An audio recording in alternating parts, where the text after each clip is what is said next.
Próximo. Arquivos, por favor. Um pouco de mentira. Um pouco de roubo. Tem alguns atos de bondade aqui e ali. Eu tentei viver uma vida boa. Bem, vamos ver o quanto.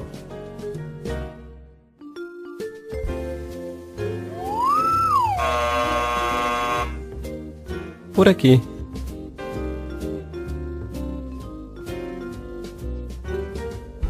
Próximo. Arquivos, por favor. Ok, eu admito, eu fiz um monte de coisas erradas. Sim, eu estou vendo. Mas eu fiz coisas boas também, sabe? Para compensar com as ruins. Uma vez, eu colei na prova. Mas então, eu limpei o lixo no pátio. Isso deve servir, certo? Vamos descobrir.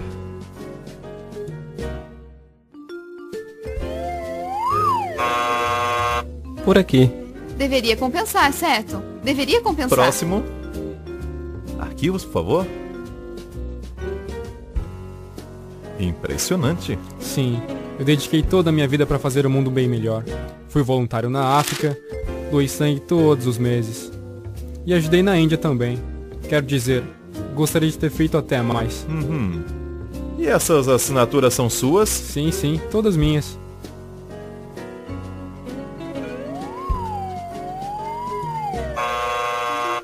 Mas as assinaturas são minhas.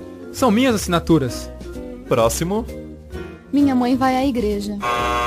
Fui batizado quando era um bebê. Vocês aceitam cartão de crédito? Próximo. Arquivos, por favor. Uou!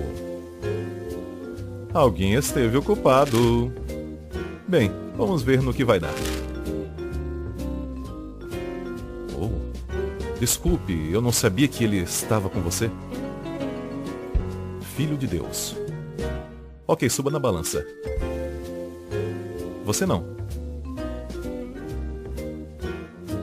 Ele.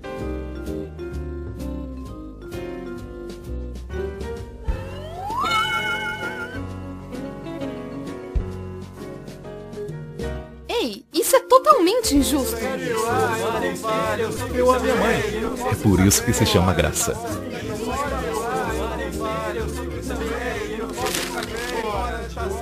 Próximo. Com isso em mente, vamos hoje para o capítulo 4 de Romanos.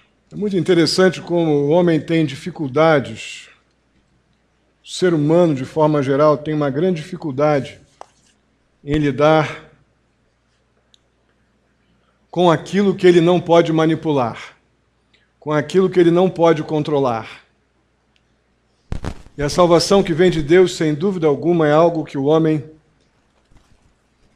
não pode interferir, porque ele não tem o que fazer para obtê-la. Esse filme vai nos dar um pouco, ilustra um pouco tudo que estamos falando desde o capítulo 1. Na verdade, é muito interessante como o ser humano se empenha para diminuir o alcance ou a soberania mesmo de Deus. Com o passar dos anos, cada vez mais as pessoas rejeitam o que a Bíblia fala sobre condenação. Como se fosse algo impopular. E numa cultura mundial, liberal, onde os absolutos são completamente rejeitados em nome dos relativos, uma afirmação de um Deus ou apresentação de um Deus que condena é altamente impopular. Lá na Idade Média, as pessoas tinham um conceito de Deus mais próximo do real, de um Deus justo e santo que condena o pecador e absorve aquele que reconhece o seu estado, absolve. Aquele que reconhece o seu estado de pecador e então recebe aquilo que é a promessa de Deus, que é o seu padrão de justiça, e tem os seus pecados perdoados, mas aquele que não chega neste momento na sua vida, ele continua debaixo de condenação, sim. Algo que Deus não mudou na história, mas na Idade Média, as pessoas, por mais tensas que tenham sido as questões religiosas nesse período, as pessoas tinham um real temor do inferno, porque entendiam a realidade da condenação promovida por Deus. Na verdade, eles tinham naquela época um conceito ainda deformado de Deus, porque na época então era a ideia de um Deus extremamente vingativo e punitivo. Mas pelo menos criam num Deus soberano que não fazia vistas grossas ao pecado do homem. Aí o tempo foi passando, o homem começou a insistentemente bater na tecla, não, condenação não, Deus não faria isso, Deus é bom. E pela repetição, as pessoas foram realmente acostumando com a ideia de que Deus estava sendo diminuído em sua autonomia para salvar o pecador ou deixar o pecador continuar no seu processo natural de colisão com o inferno. Isso cada vez foi mais diminuído e Deus foi sendo diminuído na sua essência, na sua representatividade como Senhor soberano.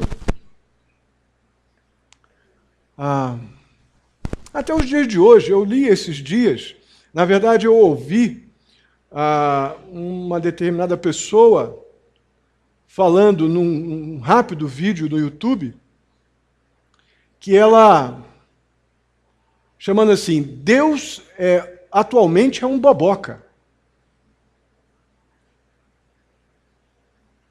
E a intenção era essa, causar essa estranheza, e causou. Porque ele encaminha nessa linha. O Deus que hoje as pessoas querem crer é um Deus que apenas me serve e não tem poder de forma alguma para condenar.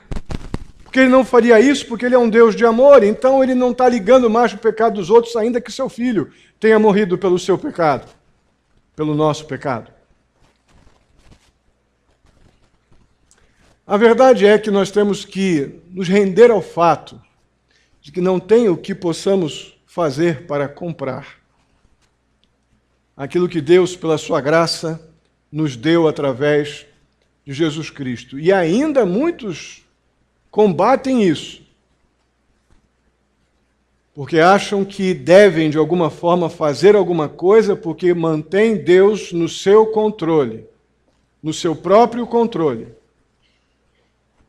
Não somente Deus, mas mantenha as pessoas no ambiente da igreja debaixo do seu controle, porque eu sou um bom crente, por isso Deus me salvou e me trouxe para essa igreja, para eu abençoar essas pessoas. O que seria do pastor se não fosse eu? Não são poucos os que encaminham ou que caminham nessa direção. Talvez não publicamente, mas lá no coração. Administram um senso de automerecimento que nos afastam completamente da obra salvadora de Deus, dos propósitos de Deus salvar o pecador. E com esse pano de fundo é que nós estamos lidando até agora no capítulo ou no livro de Romanos. Os 3 primeiros capítulos que nós vimos aqui em Romanos, eles são dedicados a provar que as pessoas estão debaixo da condenação de Deus. Paulo dedica esses 3 primeiros capítulos que vimos até agora a provar que as pessoas estão debaixo da ira de Deus. Os personagens aqui são os gentios, como vimos lá no capítulo 1, nos versos 18 a 20, porque eles rejeitaram a revelação de Deus. Por isso são indesculpáveis, e aí é para todos, mas especificamente ali aos gentios. Depois vemos os judeus, porque falharam, apesar de com sua boca dizerem com a sua boca que são ou eram plenamente cumpridores da lei, conhecedores da lei, eles falharam em viver de acordo com a lei. E de acordo com capítulo 2, versos 17 a 29, vemos também que eles estão na condição de condenados, debaixo da ira de Deus. A má notícia nós vimos lá no capítulo 3, versos 10 a 18, que é o fato da condenação universal. Não há um justo sequer.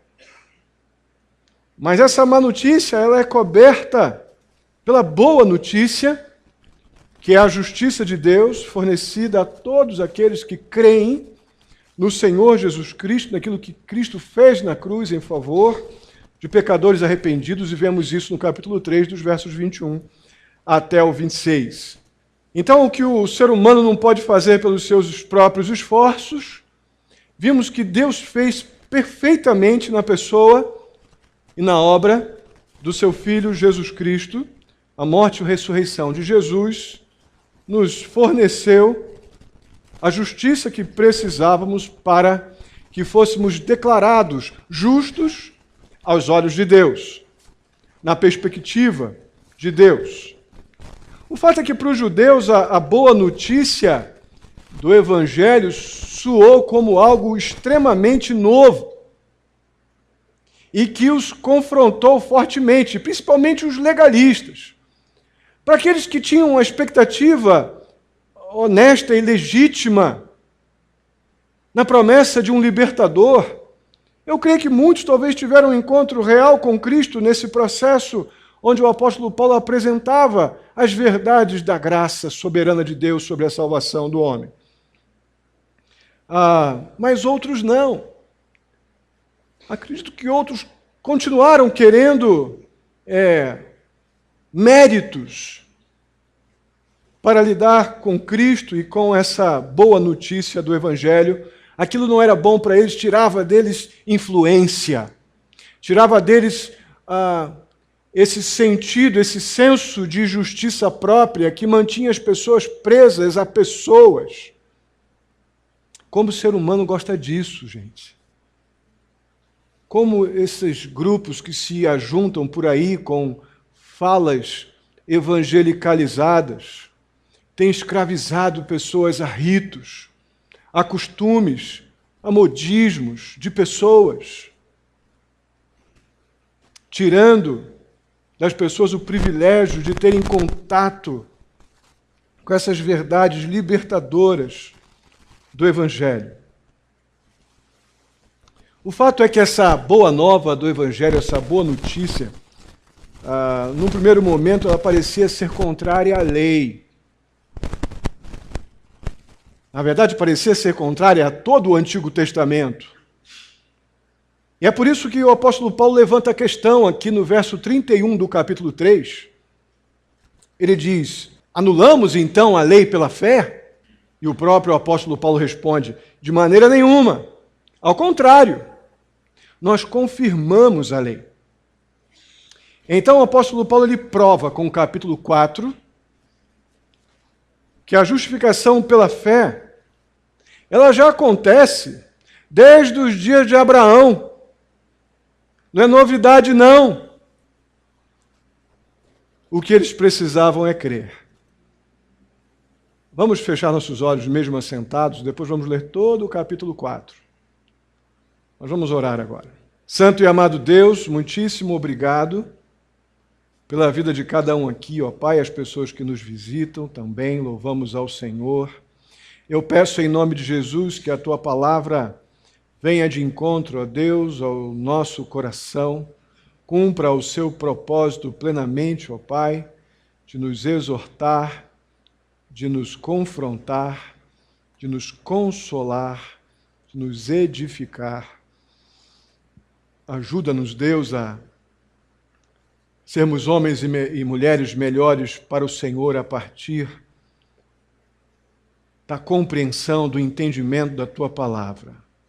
Se há alguém aqui que ainda não entregou o seu coração a Jesus Cristo, ó Deus, que hoje compreenda o que já foi feito na cruz em seu favor e arrependa-se dos seus pecados, ó Deus, e tenha o perdão prometido pelo Senhor através de Jesus. Assim eu te peço, ó Pai, em nome de Jesus. Amém.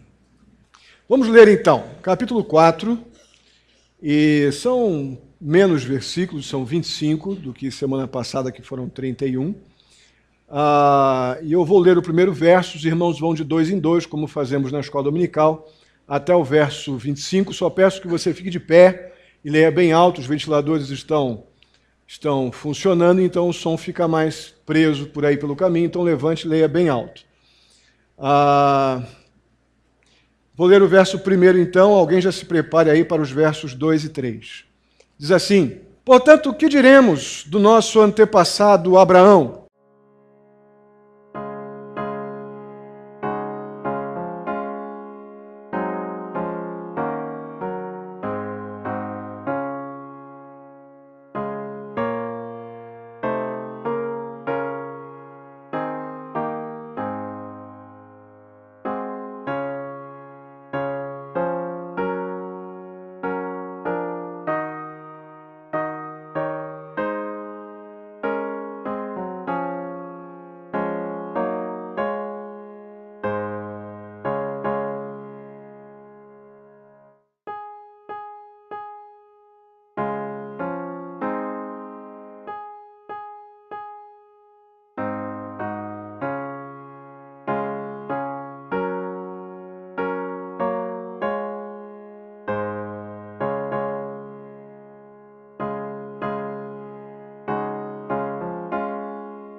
Que bom.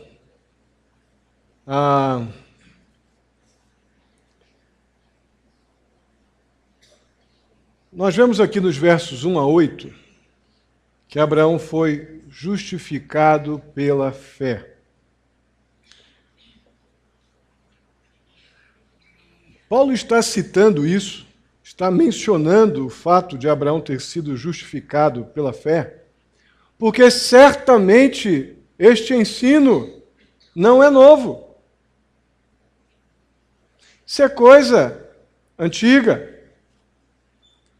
Verso 1 diz lá: portanto, que diremos do nosso antepassado Abraão?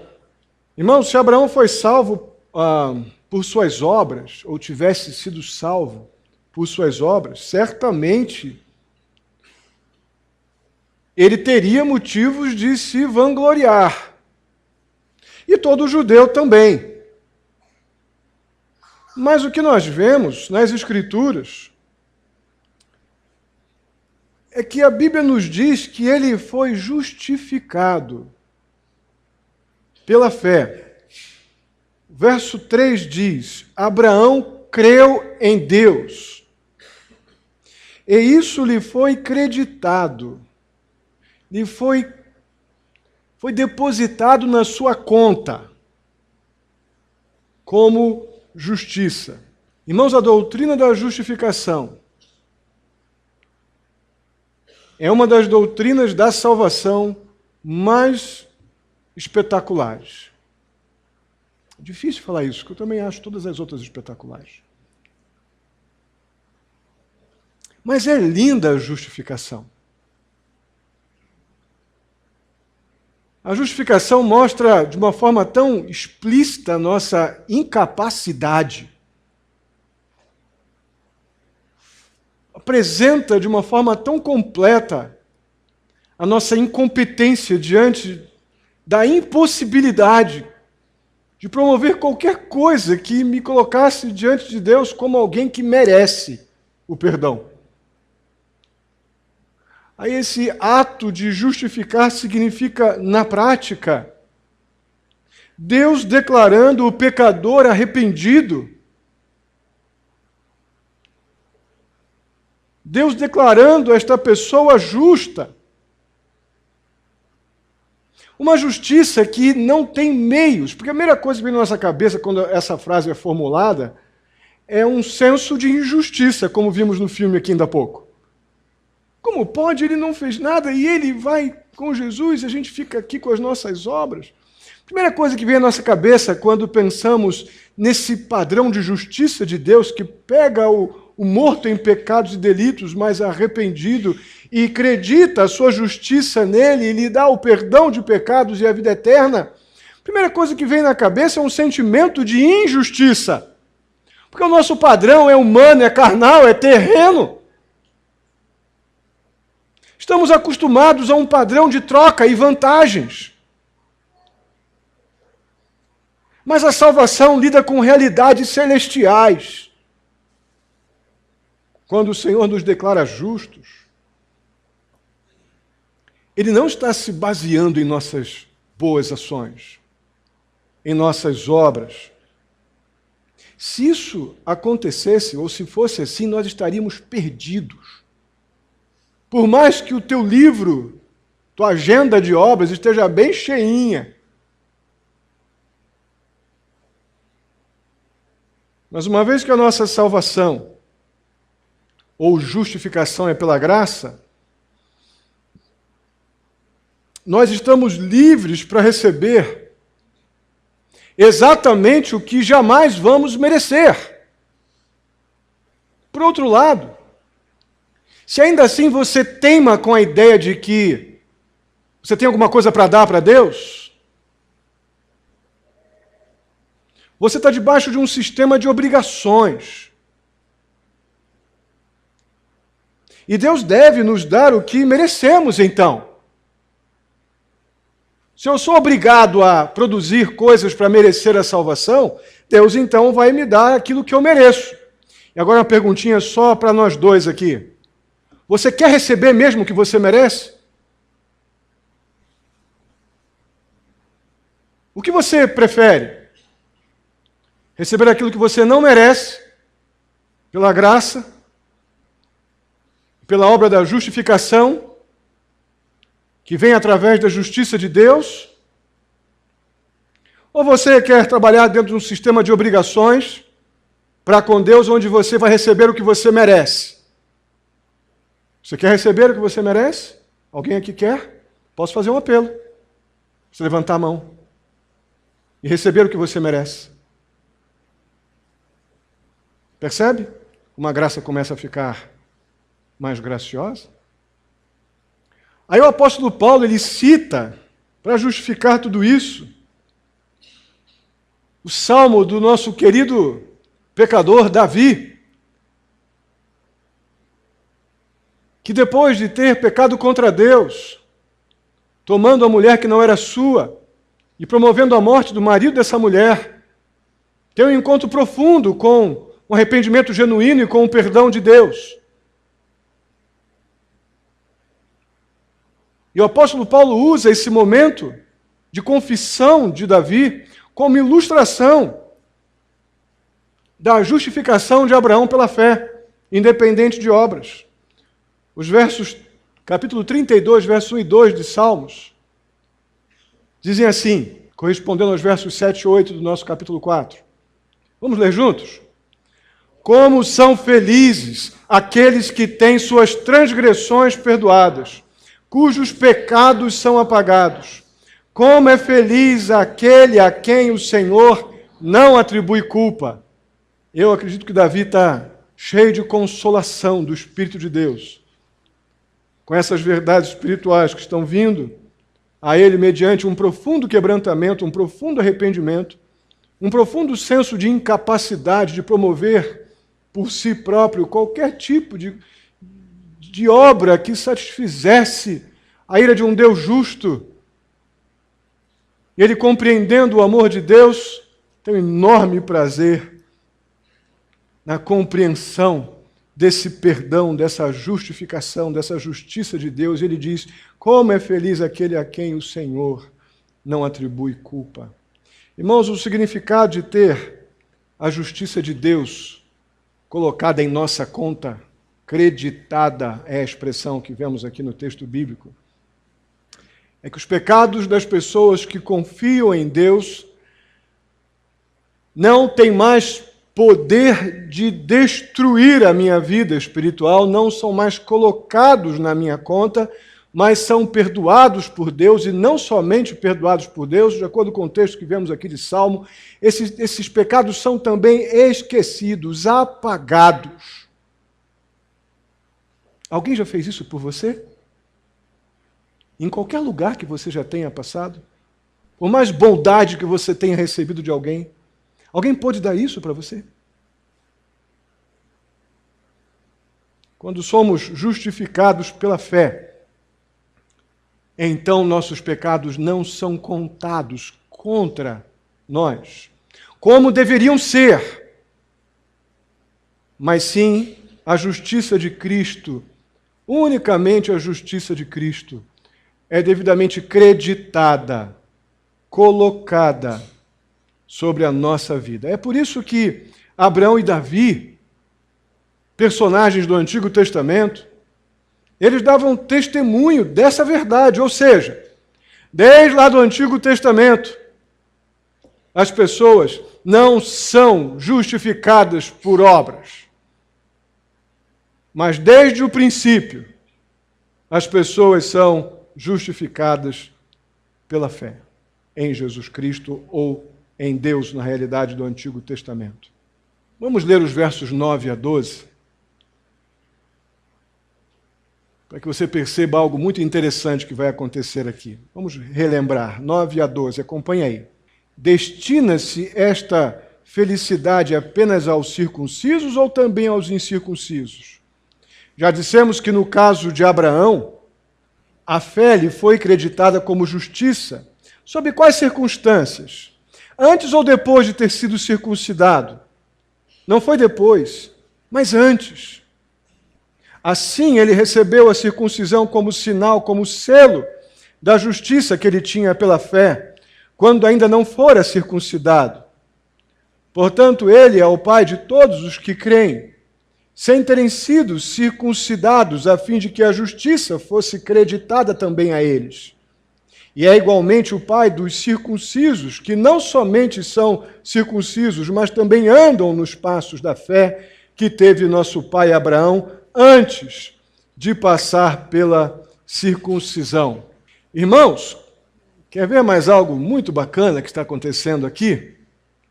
Abraão foi declarado justo enquanto ainda era um gentio de Ur dos Caldeus.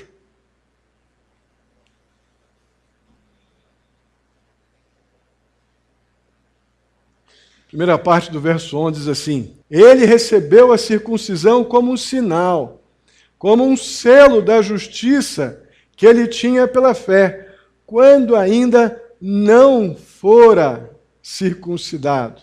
Isso demoliu o conceito de mérito na salvação para os judeus. Isso foi um golpe forte naquela estrutura, naquele rito religioso, naquele rito de passagem que que os judeus impunham para que uma pessoa pudesse relacionar-se com Deus, isso foi um golpe forte. Abraão, lá em Gênesis 15, verso 6, nós vemos, ou nós já vimos na nossa série em Gênesis, que ali ele foi declarado justo com base na fé. Irmãos, isso aconteceu 14 anos antes dele ser circuncidado. Então, Abraão foi salvo como um gentio e não como um judeu. Ele não entrou no judaísmo pela circuncisão, por qualquer tipo de obra, ele não tinha a lei para guardar ou para obedecer. Depois dá uma olhadinha lá em Atos 15, 1 vai falar sobre isso. O que concluímos então é que ser judeu, gentio, ou qualquer outra coisa que você quiser ser, ou praticar qualquer tipo de rito religioso que você possa praticar, não tem qualquer influência para a nossa salvação ou justificação. Nenhuma influência. Haja visto o que nós estamos vendo aqui na vida do Pai, da fé de gentios e de judeus. E Deus o alcançou com a sua graça, com o seu amor, e o justificou dos seus pecados, quando ele não tinha ainda praticado nenhum tipo de rito judaico ou qualquer outro rito, a não ser o reconhecimento de que Deus era aquele em quem ele deveria confiar a sua vida, a sua esperança, reconhecendo a sua incapacidade e o total poder e a capacidade de Deus para perdoar pecados da vida a quem está morto. Isso literalmente. Vamos ver mais adiante. O único fator determinante, então, para a nossa justificação é a própria fé na obra do Senhor Jesus Cristo na cruz, em nosso lugar. Irmãos, isso derruba tantos conceitos. Isso derruba tantas credos igrejeiros que mantêm tantas pessoas que poderiam estar servindo tão alegremente ao Senhor, escravas de ritos humanos, administrando o pecado, escondendo debaixo das mangas de práticas externas que revelam algum tipo de espiritualidade, porém estão ainda com os corações escravizados a práticas pecaminosas, porque não conheceram ainda a beleza da graça libertadora que vem através da obra de Cristo Jesus na cruz. Vamos ler mais um trecho dos versos 13 ao 16. Diz assim: não foi mediante a lei que Abraão e a sua descendência receberam a promessa de que ele seria herdeiro do mundo, mas mediante a justiça que vem da fé. Pois se os que vivem pela lei são herdeiros, a fé não tem valor e a promessa é inútil, porque a lei produz a ira. E onde não há lei, não há transgressão. Portanto, a promessa vem da fé, para que seja de acordo com a graça, e seja assim garantida a toda a descendência de Abraão, não apenas aos que estão sob o regime da lei, mas também aos que têm a fé que Abraão teve. Ele é o Pai de todos nós.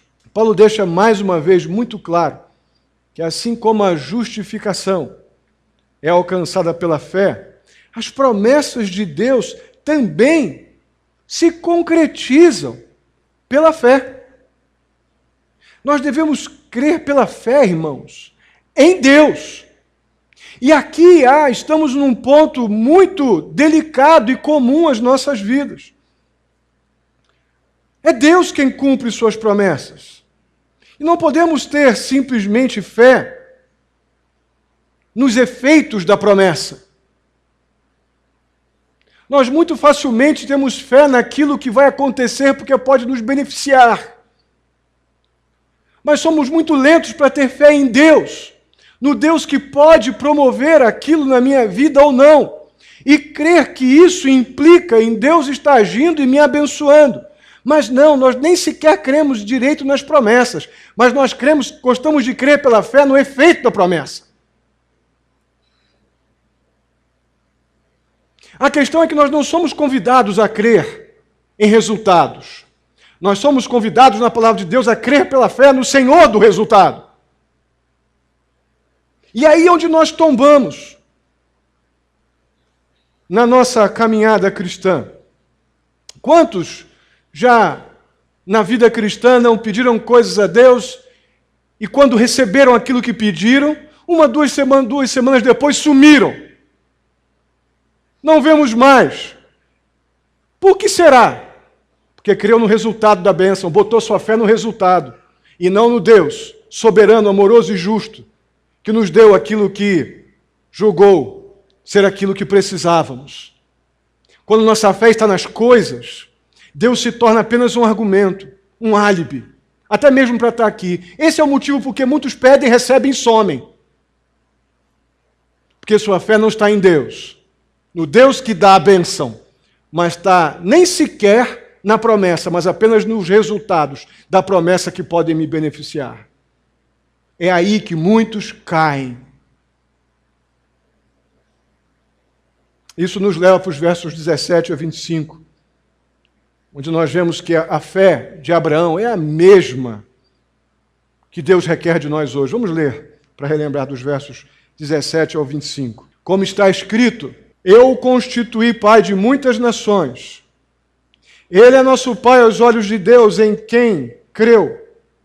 O Deus que dá vida aos mortos e chama à existência todos que não existem, como se existissem. Abraão, contra toda a esperança, em esperança creu, tornando-se assim pai de muitas nações, como foi dito a seu respeito. Assim será a sua descendência. Sem se enfraquecer na fé, recebeu o que o seu corpo já estava sem vitalidade, pois já contava cerca de 100 anos de idade, e que também o ventre de Sara já estava sem vigor.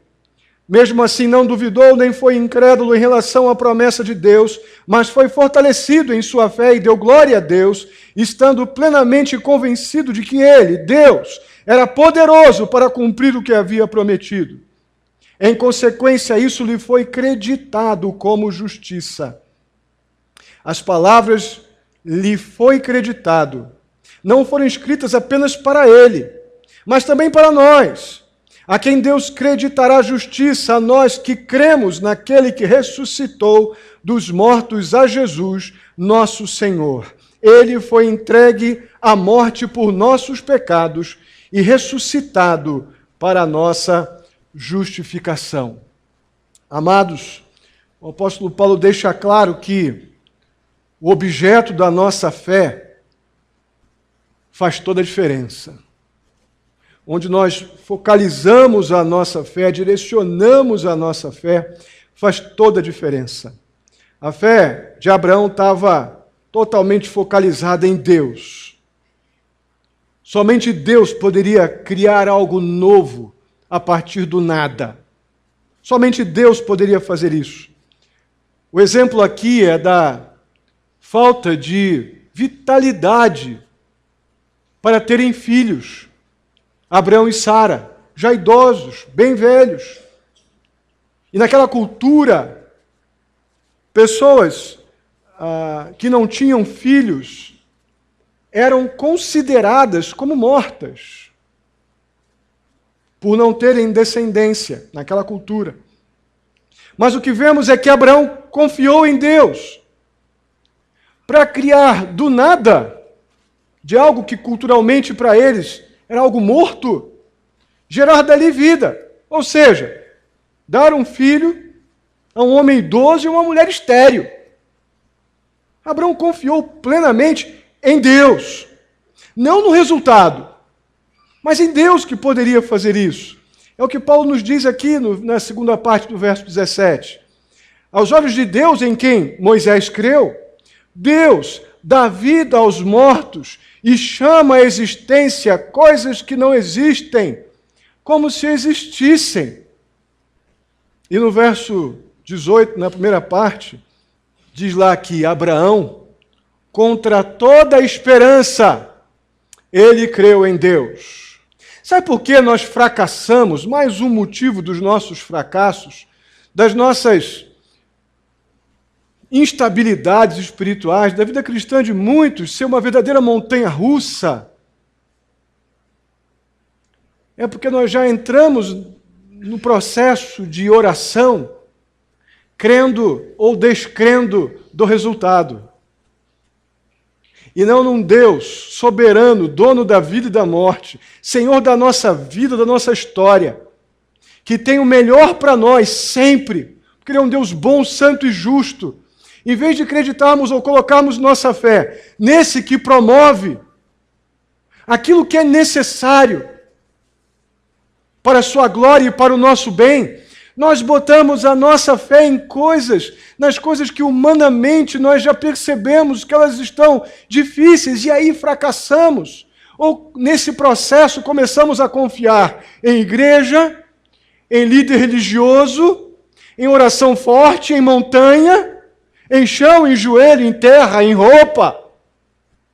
Porque deixamos de botar a nossa fé única e exclusivamente em Deus. E começamos a passar para ritos e místicas, e coisas místicas religiosas, copos d'água, velas, rosas e coisas do tipo. Um paganismo evangelicalizado que vemos hoje para todos os lados, que escravizam a pessoa na desesperança. Quando o que vemos é o convite a termos uma fé bíblica como a de Abraão, que creu em Deus, contra toda a esperança. Somente uma fé genuína em Deus nos faz crer contra toda a esperança. O que Abraão cria aqui era que Deus poderia ressuscitar corpos mortos. Repito, na sua cultura era muito forte isso. Abraão cria que Deus poderia dar a eles vitalidade novamente. Esperança contra a esperança. O verso 19, isso fica muito claro.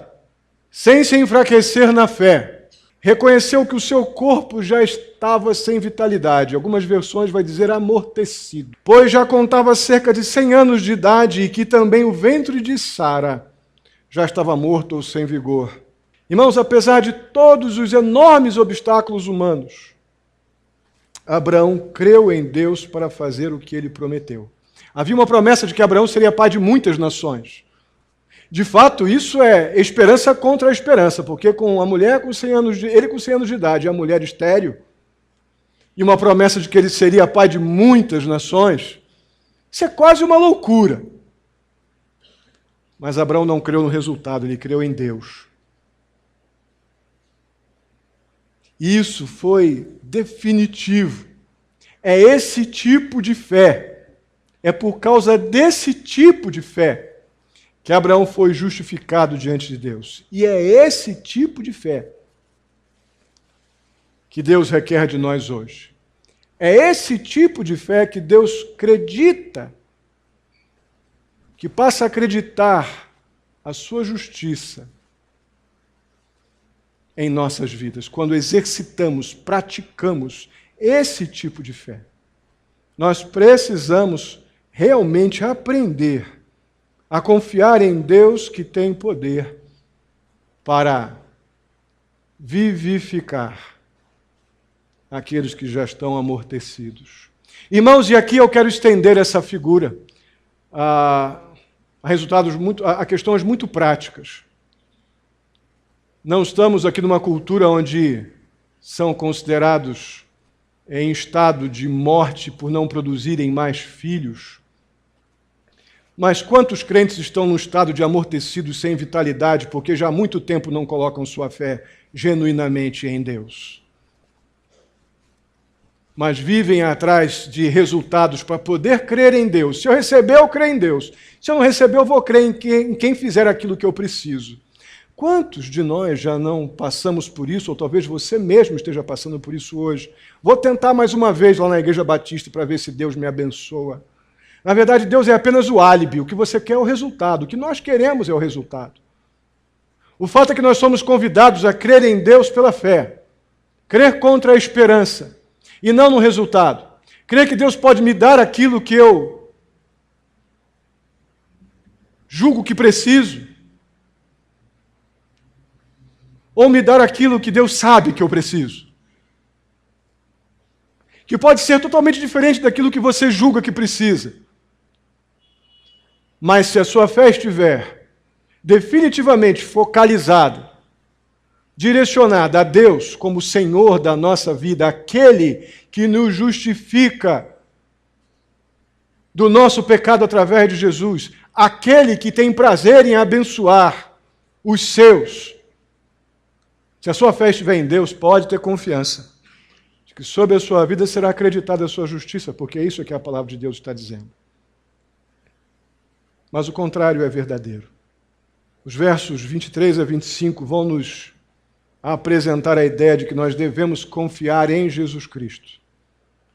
Somente em Jesus Cristo, que foi ressuscitado dentre os mortos, foi entregue por nossas transgressões e ressuscitou por causa da nossa justificação. Irmãos, nós julgamos muito facilmente que o que precisamos são de coisas terrenas. O que nós precisamos é de dinheiro no banco amanhã, na conta, eu preciso não ser mandado embora, eu preciso que aquela pessoa que me persegue não me persiga mais. Tudo isso pode ser verdade completa, sem um retoque. Preciso de saúde, estou com um problema de saúde, legítimo. Só que nós pensamos nessas coisas terrenas como se, volto a dizer algo que tenho dito insistentemente ao longo do tempo, como se nós fôssemos imortais, como se todos tivessem certeza que vão chegar em casa hoje, como se todos tivessem certeza que não tem nada que possa abalar seus planos de amanhã, como se Deus não fosse soberano, como se Deus não pudesse ter planos diferentes para mim. Eu acredito que, como tudo isso que eu disse é verdade ou não é verdade, Deus tem planos diferentes para mim, muito provavelmente. Meus planos são muito egoístas e temporais. E Deus quer me abençoar, sim, com as coisas que eu preciso nesta vida, mas não antes de me abençoar com aquilo que realmente eu preciso, que é o perdão de pecados. Mas perdão de pecados é dado àquele que reconhece que é pecador e se arrepende dos seus pecados, que crê que não pode fazer nada pelo seu pecado, mas entende que Deus já fez. Crer unicamente e exclusivamente em Deus agora pode fazer você sair daqui com a bênção. E as demais bênçãos que nós precisamos no nosso dia a dia virão dentro das promessas de Deus que vemos lá em Mateus 6, versos 33 e 34. Buscai, pois, o reino de Deus e a sua justiça em primeiro lugar, e todas as demais coisas, importantes coisas que mencionamos aqui, no tempo, na hora e na perfeição da vontade do Senhor, vos serão acrescentadas. Mas hoje, o que eu e você mais precisamos é a compreensão completa de que eu sou pecador, não tem nada que eu possa fazer para me tirar desse estado miserável que me leva para o inferno. Mas Deus, pela sua graça, mandou Jesus Cristo morrer na cruz pelo meu pecado, como o justo e o justificador. E isso vai se completar na minha vida mediante a fé que eu tenho exclusivamente em Deus.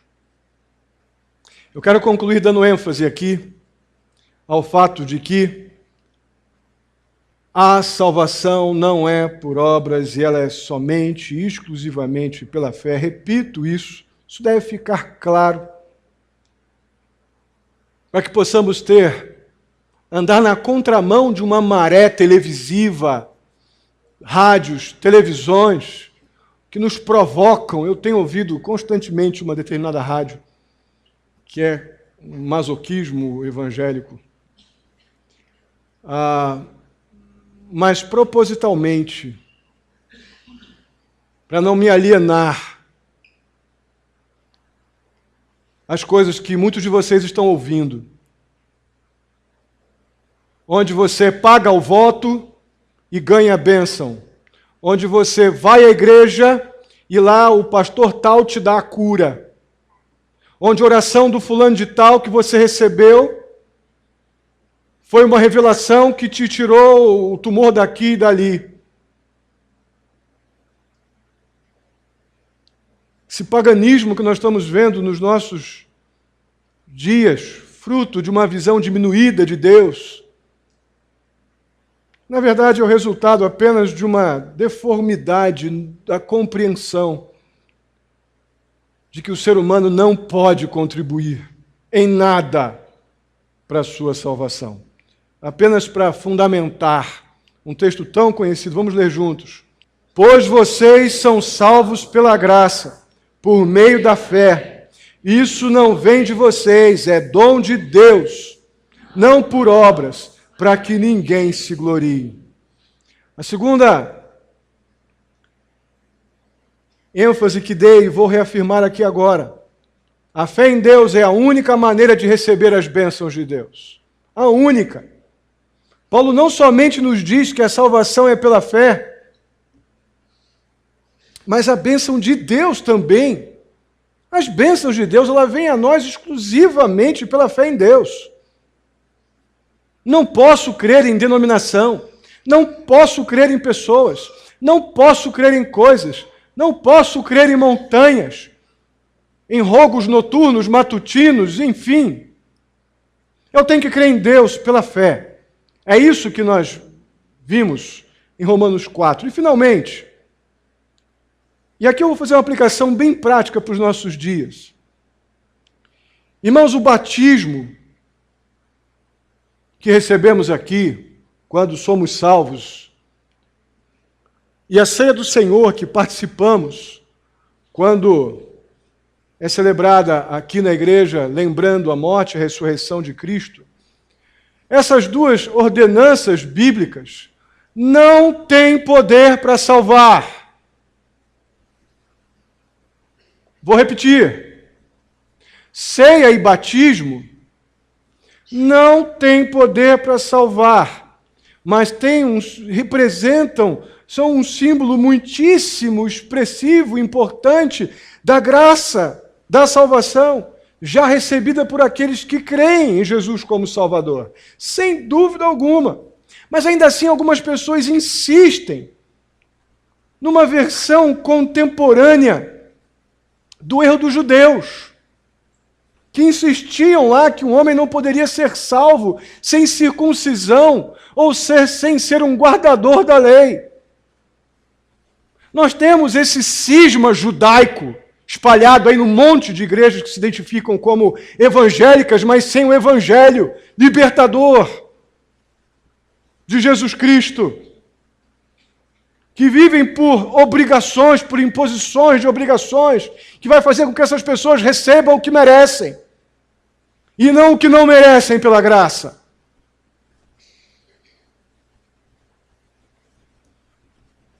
O batismo, ele não é fonte de salvação, mas é um símbolo profundo de algo que já aconteceu na minha vida. Como eu tenho dito, o batismo é um ato externo que representa uma gloriosa e espetacular transformação interna acontecida em minha vida pela obra do Espírito Santo, que me convenceu do pecado, da justiça e do juízo. E deve ser, sem dúvida alguma, praticado por aquele que crê, representando ali no momento do batismo a morte e a ressurreição.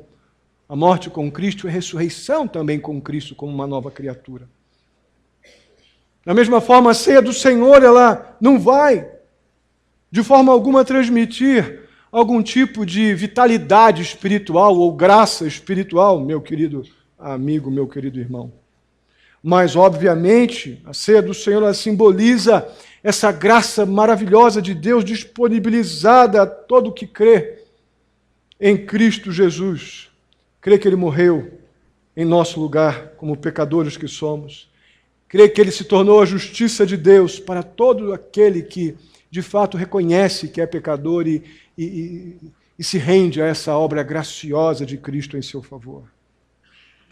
Logo, meu querido e amado irmão, e amigo que nos visita, ponha de lado toda essa confiança inútil que a gente julga ter em qualquer coisa que possamos acreditar que possamos fazer para ganhar o perdão de pecados, a salvação. Põe isso de lado.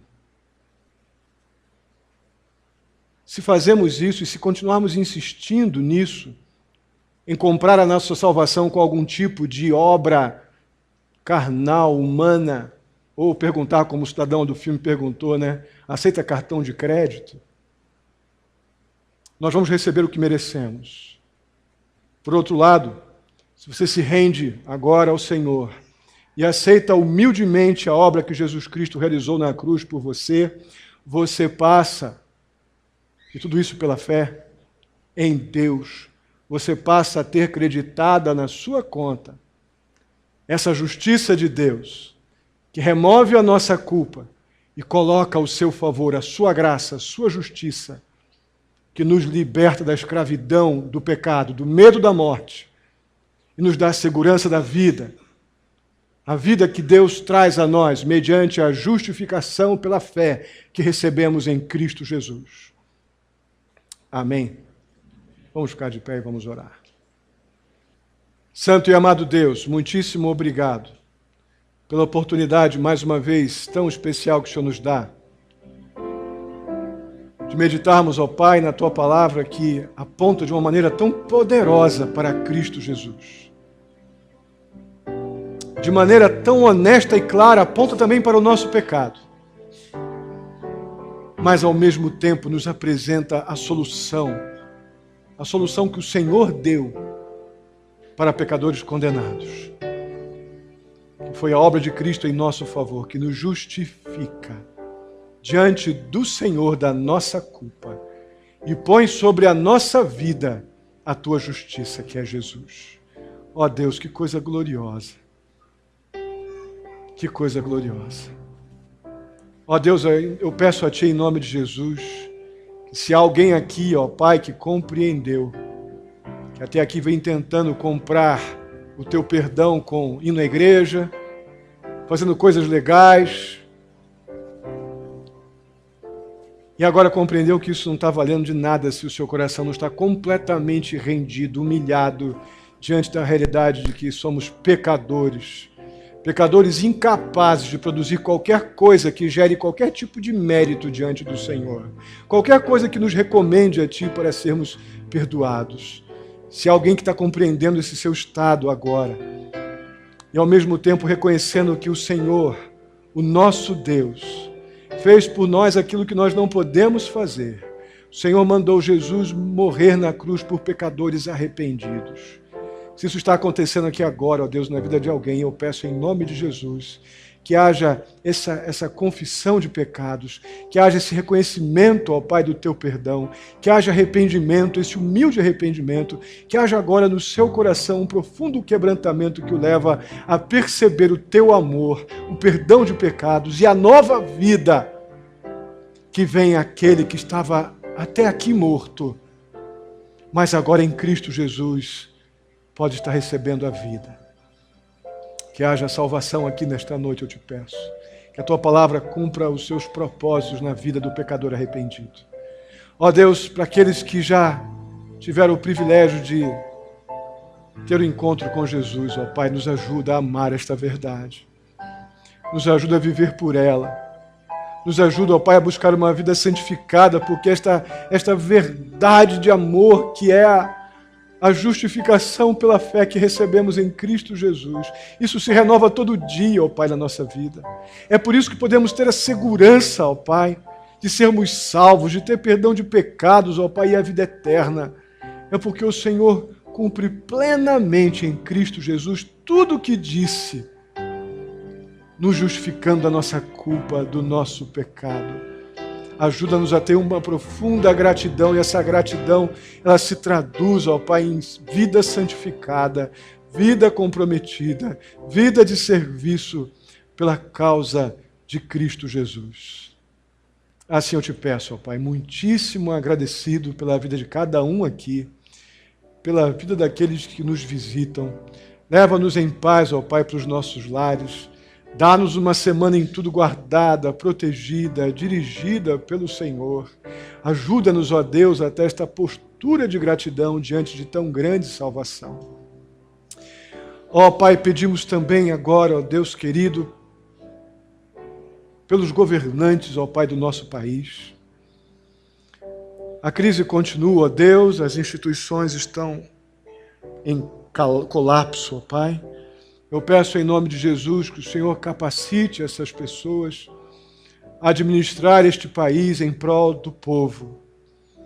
Eu peço, ó Deus, pelas pessoas desempregadas, que esses governantes, ó Deus, tomem as atitudes legítimas, ó Pai, que levem os empresários a gerar empregos para as pessoas, que as pessoas tenham sustento, ó Deus, para as suas famílias.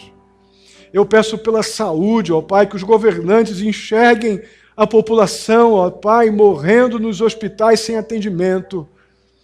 Ó Deus, que o Senhor intervenha com a Tua misericórdia e levante pessoas que vão dar assistência a essas pessoas que estão sofrendo e morrendo, ó Pai, no chão dos hospitais sem atendimento.